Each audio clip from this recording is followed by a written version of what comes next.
Boa noite a todos. Que privilégio a gente poder estar aqui na presença do Senhor, poder glorificar o seu nome, poder adorá-lo. Que privilégio que Deus nos dá de estarmos juntos aqui. E eu particularmente louvo a Deus pela vida de cada um de vocês aqui nessa noite. Eu falei para minha esposa, Marina, hoje está tão frio que deve ter uns 3 ou 4 lá, nós vamos fazer uma reunião de oração e vamos dispensar o povo, porque eles precisam ir para casa, porque está muito frio. E já estacionando o carro ali, eu vi aquele burburinho, já parecia que tinha um monte de gente dentro da igreja, e veio um número considerável para uma quinta-feira gelada como essa, não é? Queremos louvar a Deus pelo retorno da Lady Berenice, o nosso welcome para ti. Não sei se você, o Andy, estendeu. Oi? Veio e trouxe neve para a gente, né? Deus abençoe, é um prazer ter você de volta, né? A gente vê lá nas fotos, o tempo passa tão rápido, parece que a pessoa não foi, né? Mas a gente tem esse privilégio, esse prazer de ter você de volta aí. Deus abençoe. Abra sua Bíblia aí em 1 João. Obrigado, irmão José Antônio. Deus abençoe também por essa água, viu? Capítulo 5. Helder, eu vou precisar bastante de você, tá? Verso 18 em diante. Nós vamos ler.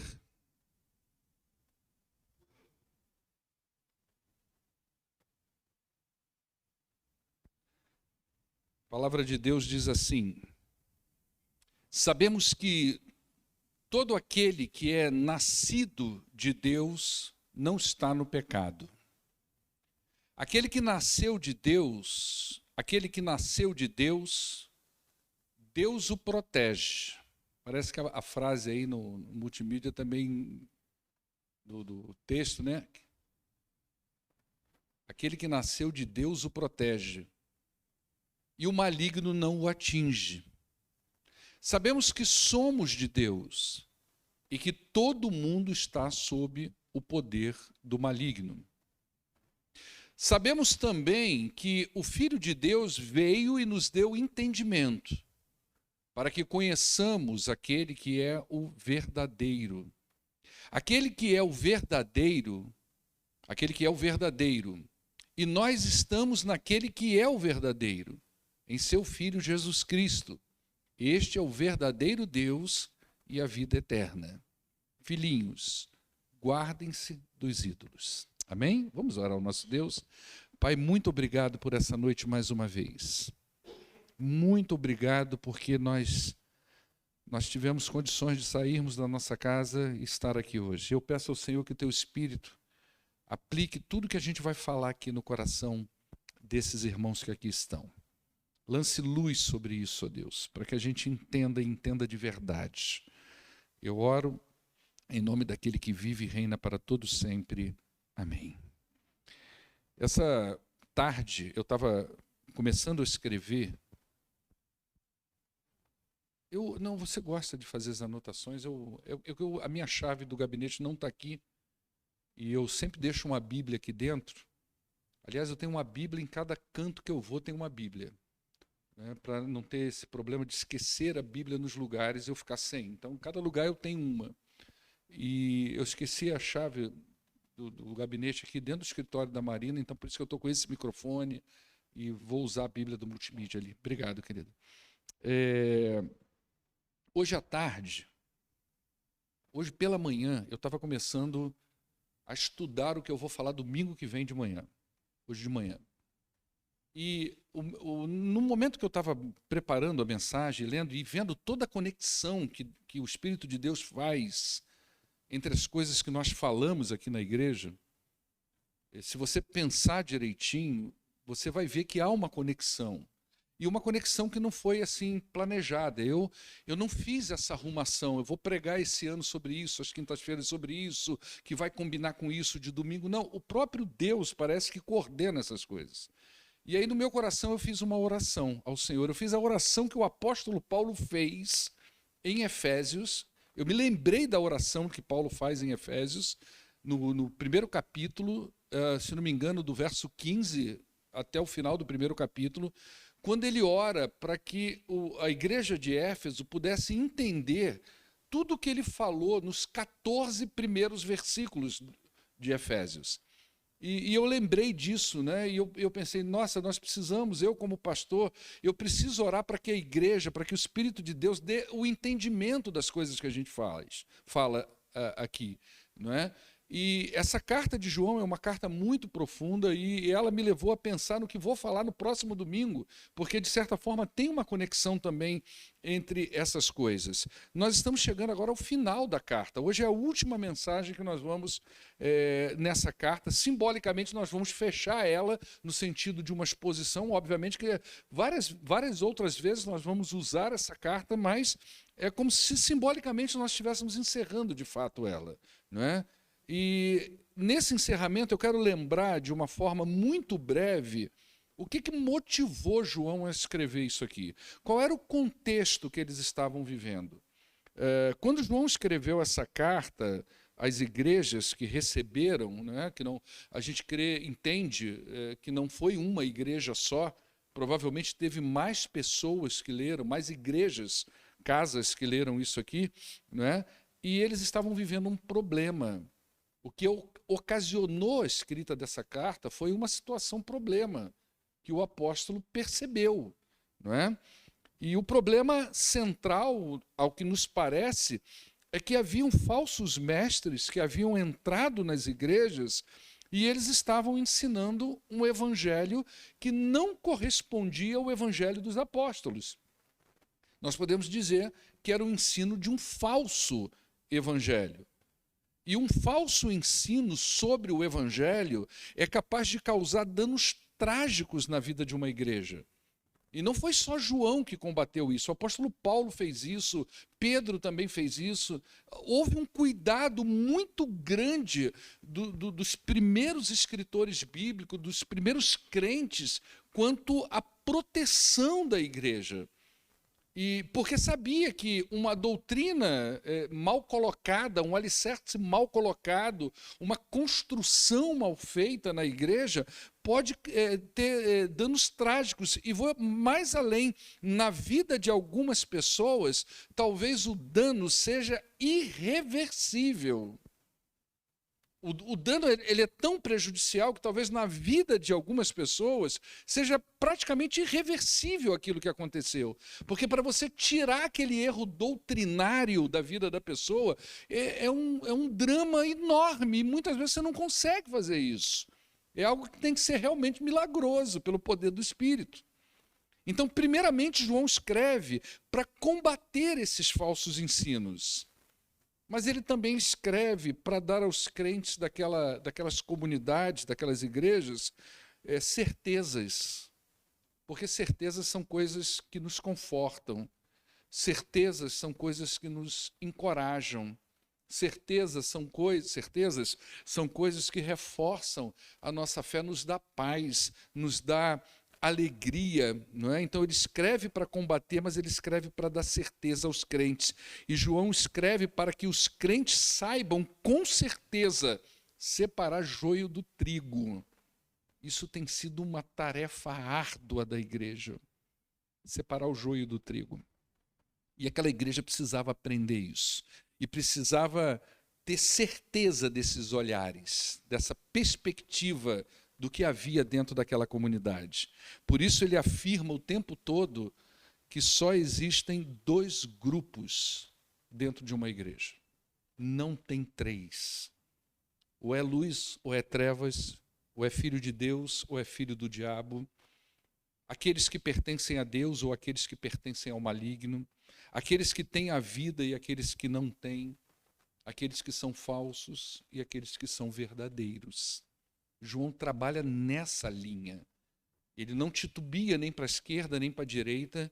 Ele não coloca nenhuma dúvida de uma terceira perspectiva.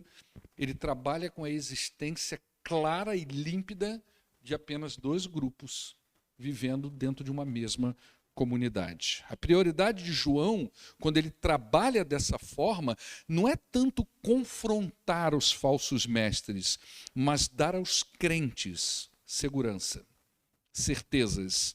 Ele queria que aquelas igrejas vivessem o evangelho verdadeiro, porque quando uma igreja vive o evangelho verdadeiro, quando você conhece o evangelho verdadeiro, o resultado é paz e segurança.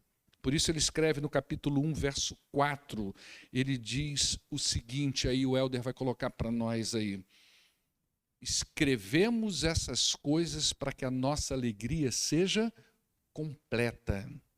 Olha que coisa. Quando você conhece o evangelho bíblico, saudável, uma doutrina coerente da fé cristã e bíblica, isso dá para você segurança, paz e alegria, mesmo na adversidade da sua vida. Então João termina agora a sua carta da mesma forma como ele começou, falando de certezas.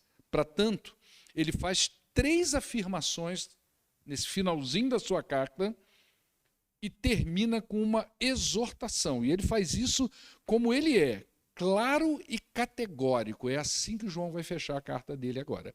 Então nós vamos ver as 3 afirmações que ele faz e a exortação final, tudo vinculado a tudo que ele já tem trabalhado na carta. Afirmação 1 de João. Presta atenção aí que está aí no verso de número 18. Sabemos que todo aquele que é nascido de Deus não está no pecado. Vê que ele não dá margem para o negócio. Ele é categórico. Aquele que nasceu de Deus, Deus o protege. O maligno não vai tocar nele. Ele é categórico. A primeira afirmação diz sobre os crentes, aqueles que são nascidos de Deus. Então, João está escrevendo aqui para que aqueles salvos em Cristo Jesus tivessem certeza de quem eles são. Eles são nascidos de Deus. Então, você já vai observando aqui que não há margem para exceções. O que ele vai afirmar agora envolve todos os crentes. Não tem como o crente ser diferente disso que ele vai falar.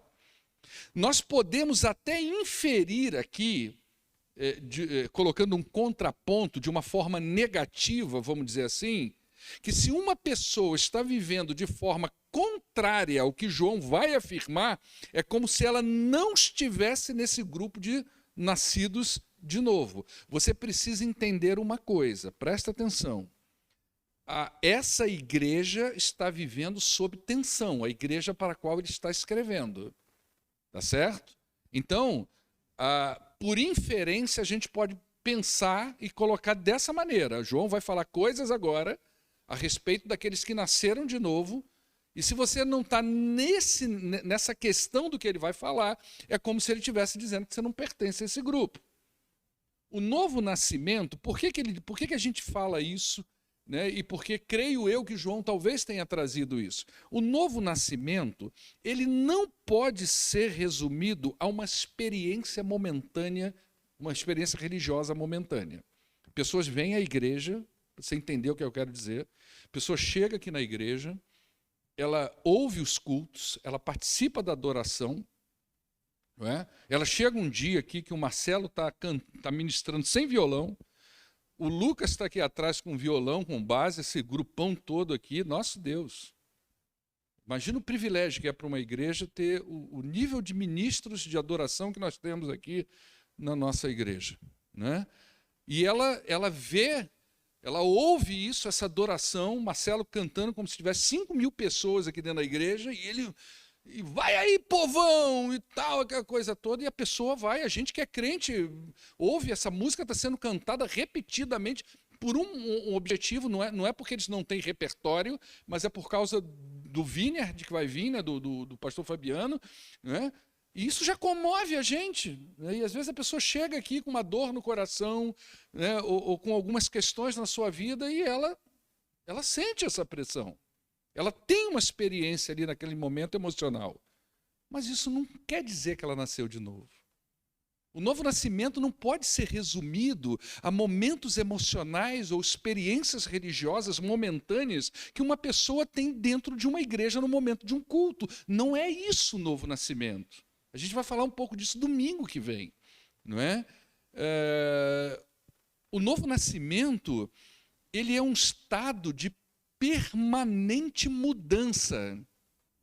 O que uma pessoa vive quando ela nasceu de novo Ela vai viver isso a vida dela inteira. Não é uma coisa de um culto, é uma vida. É algo que aconteceu com ela para sempre. Não tem mudança nisso. É como uma frase muito parecida com o que eu estou tentando passar para você agora, que eu ouvi no primeiro congresso latino-americano de louvor e adoração que aconteceu aqui no Brasil, na primeira igreja batista de Niterói, no ano de 2000. E eu lá no terceiro dia de congresso, primeiro ano de seminário, terceiro dia de congresso, e gente da América Latina, presidente da Aliança Latina Mundial, aquela coisa toda, 3 cultos. Eu tive o privilégio de ver isso, tá, gente? 3 cultos acontecendo simultaneamente dentro da mesma igreja em ambientes diferentes. Um culto renovado, um contemporâneo e um tradicional. Os 3 acontecendo. Eu acho que você nunca viu isso. Eu vi. Os 3 cultos acontecendo simultaneamente dentro do congresso. E no terceiro dia, uma mulher, não me lembro o nome dela, não me lembro o que ela foi fazer lá na frente, se ela foi pregar, se ela foi dar um anúncio, eu não me lembro. Mas uma frase dela resumiu todo o congresso para mim. Ela disse: adoração é um estilo de vida. Você sabe o que é isso, gente? Adoração é como se ela estivesse dizendo, não é o que você vem fazer aqui hoje, quando o pessoal está cantando e você canta e se emociona. Não, isso é a sua vida como crente em Cristo Jesus. Então, o novo nascimento é um estado permanente de mudança. Não há meio termo para João. Por isso que ele é tão categórico quando ele diz: nós sabemos que todo aquele que é nascido de Deus não está no pecado. É uma certeza que ele tem. Essa é a primeira certeza aí, vamos dizer, dentro do verso 18. Ele não está no pecado. Veja bem, vamos ver a ligação desse verso 18 com o verso 16 da sessão anterior. Coloca o verso 16. Olha o que o verso 16 diz. Se alguém ver o seu irmão cometer pecado que não leva à morte, ore a Deus e dará vida ao que pecou. Refiro-me àqueles cujo pecado não leva à morte. Há pecado que leva à morte, não estou dizendo que se deva orar por eles. A gente viu isso na semana passada, eu só vou fazer uma digressão aqui, tá? Porque aqui tem muita coisa nas entrelinhas que às vezes nos levam a perguntas do tipo: por que ele está usando a palavra irmão? Por que a gente tem que orar por um irmão ter vida, se ele já tem vida? São várias perguntinhas que a gente desamarra elas. Tem como desamarrar, provavelmente João estava usando a palavra irmão de forma ampla e categórica e generalizada. Não é? Como muitas vezes o judeu usava a palavra irmão, mas não quer dizer que ele está falando de conversão. Tanto que ele ora, ele pede para orar para que essa pessoa tenha vida. Não é? Mas observe que agora no verso 18, ele fala como que se dirigindo aos crentes em Cristo Jesus, com a certeza de que eles não estão nem numa condição e nem na outra. Nós sabemos, ele diz aí no verso 18, não é? Que todo aquele que é nascido de Deus não está no pecado, né? Lá ele fala de pecado para a morte, pecado que não é para a morte. Aqui ele diz que o crente não está em nenhum nem no outro. Ele já havia falado disso, por exemplo, lá no capítulo 3, no verso 4, ele também já tinha falado disso. Olha o que ele diz: todo aquele que pratica o pecado transgride a lei. De fato, o pecado é a transgressão da lei. Verso 5, me acompanha nele, Helder. Vocês sabem que ele se manifestou para tirar os nossos pecados, e nele não há pecado. Todo aquele que nele permanece não está no pecado. Pode ser só até aí, pode voltar lá para o 18. Ele já tinha falado disso lá atrás. Então, o que João está dizendo aqui? Ele está afirmando que a pessoa que nasceu de novo, ou seja, essa pessoa que tem a semente divina nele, na pessoa, ele já tinha falado disso também, ela é uma pessoa nova, ela não coabita com o pecado de forma passiva. O crente, ele pode até se encontrar com o pecado. E isso pode acontecer de fato. Existe ainda um poder que o pecado exerce sobre nós. E a gente, eventualmente, por uma questão de infelicidade, vamos dizer assim, o crente pode esbarrar até com o pecado durante a sua vida. Mas coabitar com o pecado, ele não vai dar conta. Ele não dá conta disso. Pessoas que vivem indo e voltando para a igreja, né? Agora eu me afastei, agora eu volto, me afastei, eu volto. Ela está como que dizendo que não houve um novo nascimento na vida dela. Ela está vivendo, talvez, e se alimentando de experiências religiosas. Ela já entendeu que aquilo ali é o melhor lugar, mas ela não consegue se livrar do pecado totalmente. Nascer de novo é um ato único. Ninguém vive a experiência do parto 2 vezes. Você já ouviu falar disso? Não é? De uma pessoa que foi lá, procurou o médico, né? E o médico fez o parto daquela pessoa e, de repente, 3 meses depois, aquela mulher volta grávida da mesma criança. Fala, doutor, ela não costumou do lado de fora, quis voltar. Tem como trazer de volta de novo? É uma coisa esquisita isso. Então, o pecado não coabita no cristão por uma razão óbvia. Ele agora está identificado com Cristo e está identificado na família de Cristo. Ele nasceu de novo. O Espírito Santo está ali no coração dele. Ele não pertence mais ao maligno, ele pertence a Cristo. Ele não está mais nas garras do maligno. E agora, ainda no verso 18, João vai mostrar a certeza maior para ele afirmar essa questão de que aquele que nasceu de novo não vive no pecado. Ele vai dizer, Deus o protege. Aqui está a razão da certeza da afirmação de João. A sua convicção está baseada na certeza de que Deus protege aqueles que nasceram de novo. Gente, posso dizer uma coisa para você? O crente não serve nem para pecar. O crente não serve para isso. Eu me converti aos 22 anos de idade. Dos 14, 15 anos até essa idade, eu passei, como eu falo que é a idade das trevas, mesmo tendo nascido na igreja. O tempo difícil. Eu não gosto de lembrar os caminhos que eu andei, as coisas que eu fiz, as coisas que eu falei, os momentos que eu vivi. Mas quando eu me converti, muitas dessas coisas ainda permaneciam como hábitos de pecado na minha vida. Você quer saber um deles? Eu fumava. E não fumava pouco, não. Eu fui tão seduzido por propagandas de cigarro que eu acho que com 14 anos de idade eu já sabia até a marca do cigarro que eu ia fumar, influenciado por propaganda. Sabe qual era o nome dele? Camel Trop. Já viu falar nele? Que eram uns caras fazendo safari na selva, com aquele jipe. Eu falei, nossa, Deus, sou eu. Quem fuma não faz isso não, gente. Quem fuma não faz essas coisas. Né? Tanto que o governo tirou as propagandas de cigarro, porque elas eram muito sedutoras. Né? E o dia que eu me converti, eu entendi que algo estranho aconteceu comigo. Eu não acordei do mesmo jeito. O mundo parecia diferente. Os meus sentimentos pareciam diferentes. A minha forma de pensar parecia diferente. Mas haviam hábitos antigos em mim. E no dia seguinte eu fui trabalhar, acabei de almoçar, tomei um cafezinho, e depois do café, aquele cigarro. Eu não sei o que aconteceu naquele dia, porque eu já tinha tentado parar de fumar várias vezes e nunca tinha conseguido. Mas me deu ânsia de vômito. Naquele dia, eu nunca senti aquilo. Daquele dia em diante, eu nunca mais pus um cigarro na boca. Não estou dizendo que todas as pessoas têm essa experiência igual, tá, gente? Não estou colocando isso aqui como uma regra. Eu tinha um pastor que ele dizia que quando ele entrou na igreja, ele entrou com um maço de cigarro no bolso. Você lembra? Ele não fazia apelo no púlpito, no final da mensagem. A justificativa dele é que ele chegou na igreja uma vez, quando ele tinha 24 anos de idade, com um maço de cigarro no bolso, sentou, o pastor pregou, o pastor fez o apelo. Eu não sei se fez o apelo, eu sei que ele foi à frente. E ali naquele dia a vida dele foi transformada. Acho que o pastor não fez o apelo, ele foi à frente e a vida dele foi transformada. Ele regulamentou essa regra. Não precisa fazer apelo, mas não é assim. Não estou dizendo que essa é a sua regra. O que eu estou querendo dizer para você é que quando o Espírito de Deus realmente sela, quando o sujeito é salvo, ele não consegue. É como se o Espírito de Deus estivesse protegendo.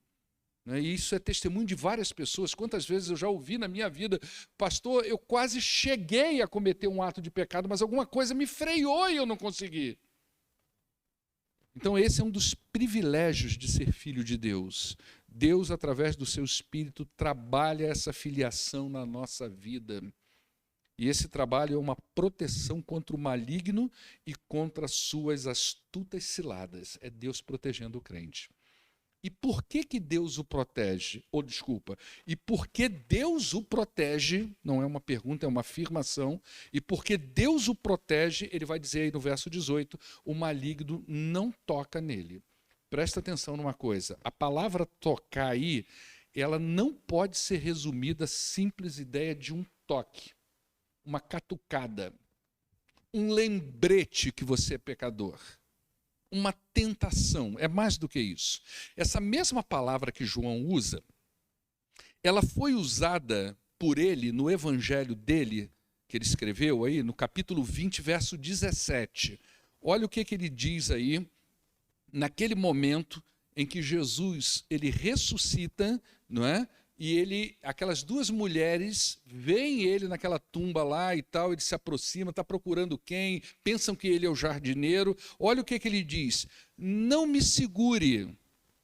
Em algumas traduções, não me detenha.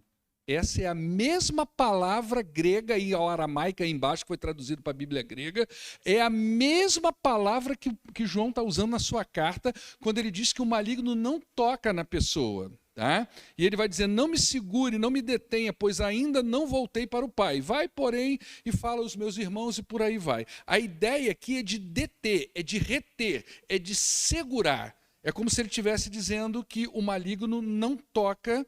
É a mesma coisa que ele estivesse dizendo que o maligno não pode reter o crente nas suas garras mais. Ele não consegue mais segurar esse sujeito. É por isso que a Bíblia diz assim, se o Filho do Homem te libertar, verdadeiramente você será livre, porque o maligno não consegue mais reter você naquela situação. Ele não consegue mais cravar as garras dele em você, a ponto de fazer com que você esteja debaixo do controle dele na sua vida. Esse controle é rompido. Ele não pode fazer com que o crente permaneça nele. Então, a primeira afirmação de João diz da condição espiritual do crente. Ele é nascido de Deus, ele não permanece no pecado e Deus o protege e o maligno não segura mais ele. É a primeira afirmação que João faz no finalzinho da sua carta. Segunda afirmação, está no verso 19. Sabemos que nós somos de Deus e que o mundo todo está sob o poder do maligno. Olha só. A segunda afirmação confirma a primeira e faz um contraste agora com outro grupo de pessoas. Então ele vai dizer, somos de Deus. Aquele que nasceu de novo pertence a Deus.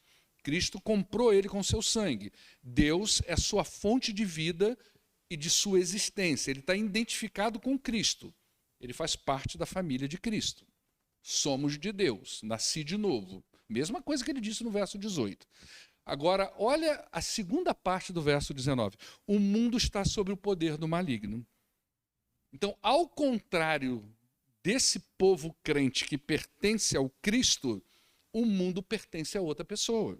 O mundo está em contraposição a isso. Ele não está em Deus, ele está no maligno. Essa é a condição doentia da humanidade sem Cristo.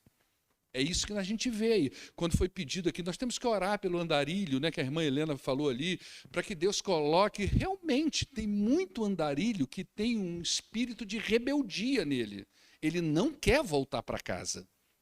Ele quer viver daquele jeito. Tem outros que o problema não é esse, o problema é mental.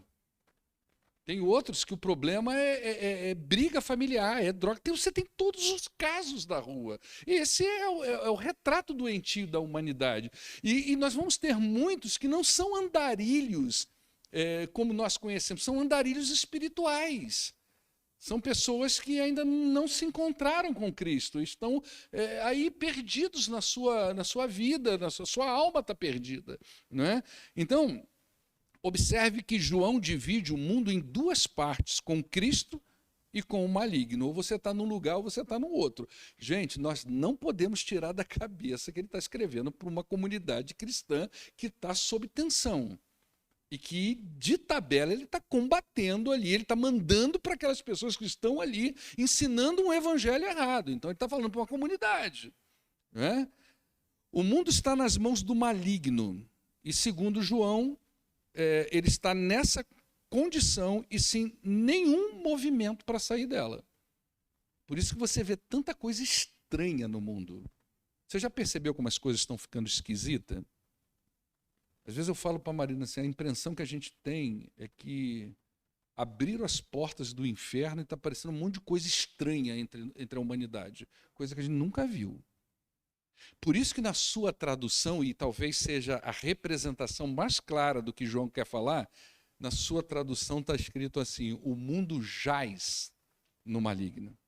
A palavra jaz é que dá a ideia melhor do que João está querendo representar aí.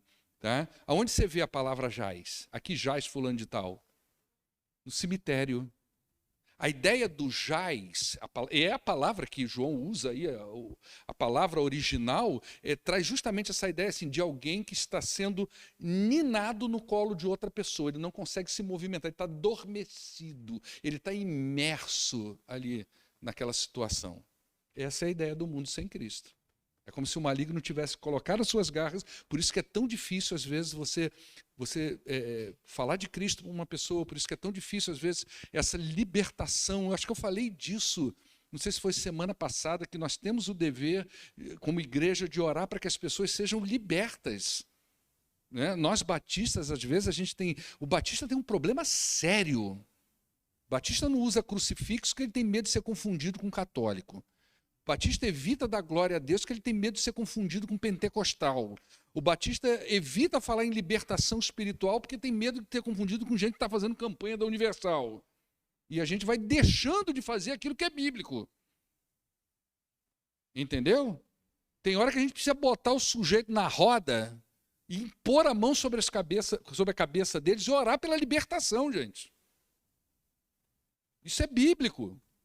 Não pensa que isso é coisa, isso é porque é neopentecostal, é renovado. Não, não é não. Tem hora que a situação é essa mesmo. Nós temos que ir lá na cama do filho da gente de madrugada, colocar a mão, já vi minha esposa fazer isso diversas vezes sobre meus filhos, colocar a mão em cima e pedir, Senhor, liberta. Liberta para que o coração esteja nas tuas mãos. Lá em casa a gente não entrega fácil não, a briga é feia lá mesmo. A Marina é o tipo de mãe que é o seguinte... Ela mete o pé na porta do inferno, quando você vê, ela e o capeta já saindo na tapa. É desse jeito, o negócio lá em casa é feio. Tem hora que eu tenho medo, gente. Quem sabe é meu filho Davi. Meu filho Davi é que sabe o que é essa mãe aí. E é assim que a gente tem que ser mesmo, né? O mundo está nas mãos do maligno, então João divide aqui, o mundo jaz no maligno. Esse termo traz a ideia de alguém que está repousando, em estado catatônico. Já viu uma pessoa em estado catatônico? É aquela pessoa assim que você vê, ela está assim, ó. Ela não tem movimento, ela não tem reação, não é? Ele não se movimenta para mudar essa condição. E se a gente considerar que João vem desde o princípio trabalhando com a existência de dois grupos, nós podemos inferir aqui que ele está fazendo uma clara distinção entre igreja e o mundo. Presta atenção nisso, vamos falar isso domingo que vem, de manhã. Essa clara distinção que precisa haver entre a comunidade de Cristo e o mundo. Muitas vezes as pessoas vêm para a igreja, permanecem no corpo de Cristo, elas não converteram e elas querem viver dentro da igreja com o coração no mundo e quer trazer esse mundanismo para dentro da igreja. E aqui João faz uma clara distinção. Aqueles que estão em Cristo e aqueles que estão descansando nos braços do maligno. Então é importante a gente considerar isso, principalmente num tempo em que as fronteiras entre o mundo e a igreja estão bem confusas. Estão bem confusas. Essa fronteira entre o mundo e a igreja de Cristo está confusa. E ela está confusa, gente, presta atenção, não é só na aparência do templo, e não é só na liturgia do culto. Você já viu que hoje está um modismo de pintar a igreja de preto, não é? A igreja... Aqui a gente ainda tem uma luzinha azul ali, mas tem uns que escurece tudo e tuf, né? Acende só aquele azulzão. Não estou aqui... eu estou mostrando para você que a questão não está aqui na liturgia e no prédio. Está nas atitudes do coração. nos pensamentos, nos sentimentos, nas ações. O coração ainda está preso. Né? Terceira afirmação de João, verso 20. Sabemos também que o Filho de Deus veio e nos deu entendimento, para que conheçamos aquele que é verdadeiro. E nós estamos naquele que é o verdadeiro, em seu Filho Jesus Cristo. Este é o verdadeiro Deus e a vida eterna. Gente, já falei isso aqui algumas vezes. Palavras repetidas num período curto de coisa, de versículos, é para chamar a atenção. Sabemos, ele fala 3 vezes em 3 versículos. Aliás, essa carta fala isso várias vezes. Sabemos que, ok? Afirmações, coisas, certezas. E a palavra verdadeiro aparece aí 3 vezes num versículo só. 3 afirmações. Aliás, a tradução mais próxima aí não é nem verdadeiro, é real.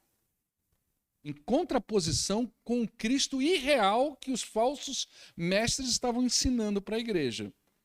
Então é como se ele estivesse dizendo assim, ó, sabemos também que o Filho de Deus veio e nos deu entendimento para que conheçamos aquele que é real. Aquele que é real. E nós estamos naquele que é real. O seu Filho Jesus Cristo. Este é o real Deus e a real vida eterna. Essa é a tradução talvez mais real do texto. É a ideia do real. Tá? A terceira afirmação diz de doutrina. É uma afirmação doutrinária. Ela diz da teologia cristã bíblica. É isso que ele está colocando aqui. Tá? Primeiro ele fala que o Filho de Deus veio. Isso é a nossa teologia cristã. Nós cremos de fato que o Jesus histórico é Deus encarnado.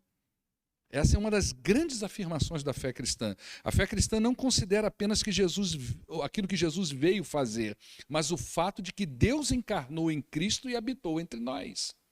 Então nós não consideramos apenas que Jesus veio, morreu na cruz, nos deu benefícios, né? Que nós vamos herdar. Isso são considerações da fé cristã. Mas para além disso é o próprio fato de que ele veio. E não tem nenhuma religião que afirma como nós afirmamos. Que a divindade tomou forma humana e habitou entre nós e viveu entre nós. E as pessoas viram e testificaram da existência dele. Pessoas viram ele antes de morrer, viram ele durante a sua crucificação e mais de 500 pessoas após a sua ressurreição. Então nossa fé tem bases históricas e também tem bases experimentais. Nós experienciamos a nossa fé. Ela é empírica também. O que tornou possível toda a nossa libertação foi justamente o fato dele ter vindo. Isso é muito encorajador para a igreja. Ele afirma que Deus veio ao mundo na pessoa de Jesus histórico. Isso é encorajador para nós. É isso que nos trouxe a liberdade. Ele veio, ele morreu. E João mesmo diz, se não me engano, foi João que disse, que às vezes eu perco a referência do versículo, que ele veio para desfazer as obras do diabo. A obra de Cristo é que vem romper isso na vida da gente. E ele vai dizer que ele nos deu entendimento para conhecermos o que é real, o que é verdadeiro. Ao vir ao mundo, Jesus nos deu condições de conhecermos o Deus real, diferente daquilo que aqueles homens estavam mostrando. O Jesus, o Messias que era ensinado pelos hereges, era diferente disso, ele não era real. Em Jesus nós conhecemos quem é o verdadeiro Deus, quem Deus é realmente o real. Não há como conhecer Deus por outro caminho que não seja pela pessoa de Jesus Cristo. Não tem como. Você quer conhecer Deus? Você tem que ler Jesus, gente. Tem que passar por ele. Ao contrário do mundo que jaz no maligno, os crentes nascidos de novo, eles não estão no maligno, eles estão em Cristo. Eles estão descansando na certeza de que o seu Senhor e Salvador fez a obra completa. Por isso ele vai dizer aí em 1 João capítulo 3, 5, verso 20. Né? Então lá no verso 20, tá, filho? Sabemos também que o Filho de Deus veio e nos deu entendimento para que conheçamos aquele que é o verdadeiro. E nós estamos naquele que é o verdadeiro, em seu Filho Jesus Cristo. O povo de Deus está descansando nessa certeza de que o seu Salvador fez a obra completa. E ele vai dizer: este é o verdadeiro Deus e a vida eterna. Essa terceira sentença aí desse versículo, nós vamos associar ao verso 21, já caminhando para o final. Em Cristo, nós conhecemos quem é Deus realmente, o Deus de verdade. Ele é o Deus real. E a vida eterna também é real nele. Totalmente diferente do que os hereges ensinavam, né? Para eles, era possível chegar a Deus através de um conhecimento místico. Essa gnose que levava o sujeito até a vida eterna. Mas isso era irreal, isso não era verdadeiro.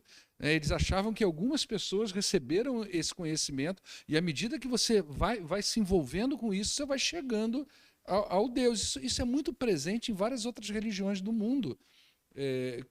Talvez em conceitos um pouquinho diferentes, como, por exemplo, o hinduísmo, né? Que à medida que você vai se purificando, se aperfeiçoando, você vai entrando num estado chamado estado de nirvana, né? E quando você entra no estado de nirvana, você chega ao Deus Brahma. Eu não sei se tem a ver com a cerveja aí, número 1, né? Não sei se tem, né? Mas você então vai encontrar, são estágios. E aqui não é isso, né? Para eles era possível chegar a Deus através do conhecimento místico. Por isso João vai fechar sua carta dizendo secamente: filhinhos, guardem-se dos ídolos. Né? A despeito de Deus ser o protetor do seu povo, ele não exclui a vigilância do crente em relação à idolatria, que aqui pode ser descrita como qualquer coisa que se interpõe entre o verdadeiro, o real Deus e o ser humano. Então, os erros doutrinários, eles podem levar uma pessoa a colocar outra coisa no lugar de Deus como objeto da sua fé e da sua esperança de redenção e de vida eterna. Isso é idolatria. Idolatria não é só uma imagem, é tudo que você coloca entre você e Deus. E você tem esperança. Né? No caso daqueles falsos mestres, a esperança deles era nessas experiências místicas, espirituais, nesse conhecimento espiritual aí que eles diziam que tinham e que isso ia proporcionar para eles a eternidade, né? Por isso que João vai fechando a carta: guardem-se dos ídolos. Tá? Como é que a gente conclui tudo isso? A igreja precisa tomar muito cuidado com doutrinas que, mesmo que pareçam bacanas na teoria, não são bíblicas. A Bíblia dá margem para a gente falar. Hoje eu estava falando isso com a minha esposa. Você tem uma cabeça voltada para missões, você pode pegar a Bíblia inteira e transformar ela em texto missionário. Você pode fazer isso, você dá ênfase àquilo. Se a visão do sujeito é batalha espiritual, ele vai encontrar de Gênesis e Apocalipse material para ele enfatizar só isso. Tá? Se a pegada do sujeito é ato profético ou qualquer coisa dessa natureza, ele vai encontrar de Gênesis e Apocalipse. Mas não é assim que a gente extrai teologia da Bíblia, que a gente extrai doutrina da Bíblia. A gente extrai doutrina ou teologia da Bíblia a partir de um estudo sério, de oração, ouvindo conceitos de homens que ao longo da história trabalharam sério, hermeneuticamente, exegeticamente. É a partir disso que a gente vai trazer um conhecimento. Então a gente precisa ter muito cuidado com doutrinas que, mesmo que pareça bacana, que está enchendo a igreja, não tem nada a ver com a Bíblia. Tem que tomar muito cuidado com isso. A gente precisa avaliar os espíritos. João ensinou isso na carta. Ou seja, João nos ensina a termos cuidados e não sermos inocentes. É tão difícil isso, né? Porque tudo que você vai pensar a respeito de uma pessoa, sempre existe um outro crente abençoado que diz assim: você está emitindo juízo, você não é juiz. Mas não é isso que a Bíblia ensina para a gente. Pelo contrário, João falou aí o decorrer da sua carta: irmãos, avaliem os espíritos. Que espírito é esse que está falando aí? O que está acontecendo aí? Como é que é isso aí? Isso é discernimento, gente. Isso é discernimento. Tem que tomar muito cuidado com isso. Eu aprendo aqui nessa carta que só existem 2 grupos no mundo segundo João: aqueles que estão em Cristo e que têm a vida, e aqueles que estão no maligno e não têm a vida. E esses 2 grupos podem coabitar dentro da mesma comunidade. É estranho falar isso, é pesado falar isso, mas é verdade. A gente tem que tomar muito cuidado com ilusão, né? Hoje eu estava lendo um pastor americano e ele dizia que ele, como pastor, uma das grandes preocupações dele são duas. Uma é pessoas que são salvas, mas não dão conta da sua salvação. E aqueles que não são salvos e afirmam categoricamente que são. Isso tudo coabitando no mesmo lugar, né? E por último, eu aprendo que o crente precisa entender sua posição em Cristo e viver coerentemente com ela. Ser um salvo em Cristo Jesus, você tem que viver de acordo com isso. É como um missionário uma vez falou para mim, a gente estava orientando um missionário numa determinada cidade, e a gente foi lá, como o missionário era da própria cidade, era autóctone, né, que chama, estava lá na própria cidade, ele andava ali, era conhecido de todo mundo, ele andava de qualquer jeito, de camiseta, de bermuda, aquela coisa toda. E esse missionário que eu fui lá comigo, ele virou para mim e falou, não, isso não está certo. Aí virou para o cara e falou assim, meu amigo, é o seguinte, você não basta apenas você ser a rainha da Inglaterra, você tem que parecer a rainha da Inglaterra. Então, assim, eu acho que nós também precisamos andar coerentemente com a nossa salvação, com a nossa filiação, com o nosso novo nascimento. Você precisa ser aquilo que Deus em Cristo fez de você, né? Uma nova criatura, uma nova pessoa. Amém? Que Deus abençoe o seu coração. Vamos ficar de pé e aplique esse material na sua vida, né? Você pode ir lá no YouTube pegar, você pode reler a carta de João na sua casa e com certeza tudo isso que a gente falou aqui, de certa forma vai ressaltar aos seus olhos, à sua mente e com certeza, por mais embaraçado que seja a carta em algumas questões, você vai conseguir fazer uma conexão de tudo que João escreveu ali naquela carta e aplicar na sua vida. Pai, muito obrigado por esta noite. Leve-nos para casa na tua presença. Nos dê uma semana próspera, abençoada. Queremos mais uma vez clamar ao Senhor por misericórdia por aquelas pessoas que estão nas ruas nesse frio. E também clamo, ó Deus, para que aqueles que têm condições de abençoar também sejam encorajados pelo Senhor a doar agasalhos, a doar cobertores, ó Deus, para que a bênção do Senhor chegue até a vida dessas pessoas que nós estamos orando por elas. Em nome de Jesus é que oramos hoje e sempre. Amém. Despede da pessoa que está do teu lado, ok? Está frio. Deus abençoe sua vida.